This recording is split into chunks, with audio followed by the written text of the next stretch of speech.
పితా పుత్ర పవిత్రాత్మనామమున amen. September 1 పునీత గైల్స్ గారు. వీరు గురువు, సన్యాసి, మత సాక్షి, వికలాంగులు, భిక్షకుల, కమ్మరుల పాలక పునీతులు.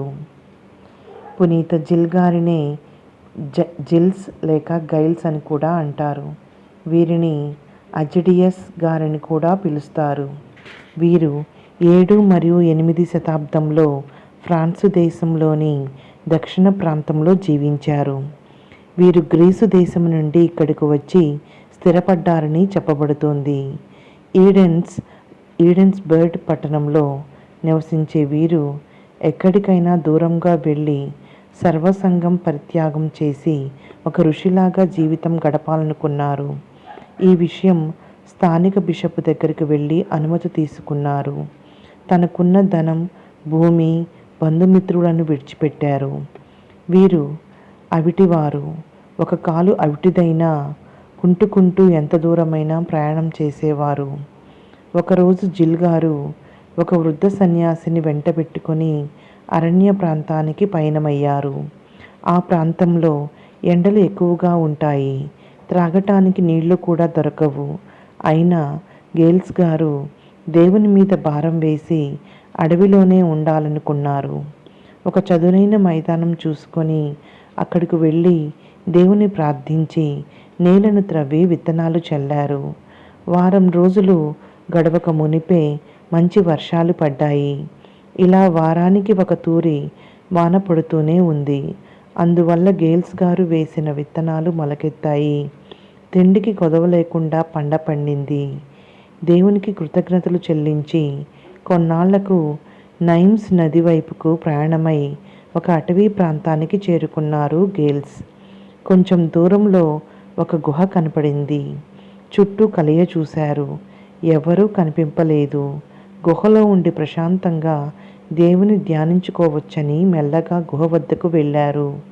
ఆ గుహ వెనుక ఉన్న నైమ్స్ నదిలో నీరు త్రాగి గుహను ప్రవేశించారు.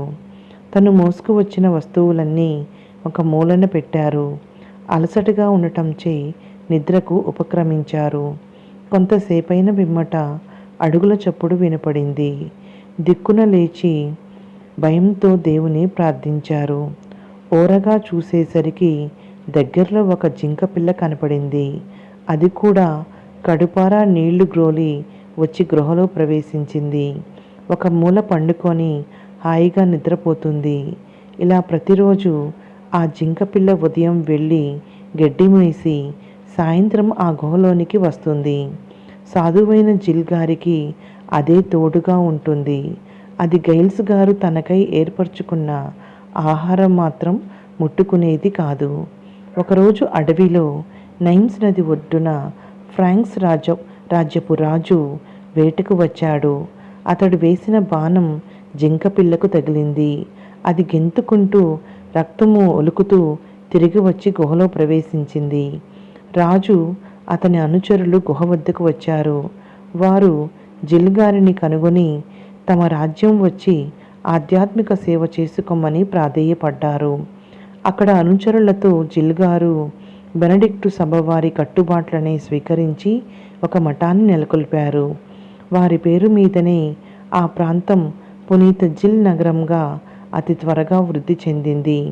మధ్యయుగం కాలంలో దీన జనులందరి కోసం పునీత గైల్స్ గారు ప్రవేశపెట్టిన పూజా ప్రార్థనా పద్ధతులు ప్రసిద్ధి నొందాయి. క్రీస్తు శకం 712లో వారి మరణానంతరం వారి పేరిట లెక్కలేనన్ని దేవాలయాలు కూడా వెలసాయి. 11వ శతాబ్దంలో రోమాపురి, కంపోసలా పట్టణంతో సహా పునీత రైల్స్ నగరం కూడా గొప్ప యాత్రాసరంగా మారింది. 1862లో విద్రోహుల చర్య వల్ల గై గారి సమాధి పాడు చేయబడింది. కానీ 1865లో అది తిరిగి కనుగొనబడి పునరుద్ధరింపబడి తిరిగి గొప్ప తీర్థయాత్రా స్థలమైంది. శ్రీసభలో గొప్ప ఉపకారులుగా ఎంపిక చేయబడిన 14 మంది పెద్ద పునీతులలో వేదసాక్షి కాని పునీతులు వీరొకరే. ఇంగ్లాండులోనూ స్కాట్లాండ్లోనూ వీరికి గొప్ప ఆదరణ ఉంది.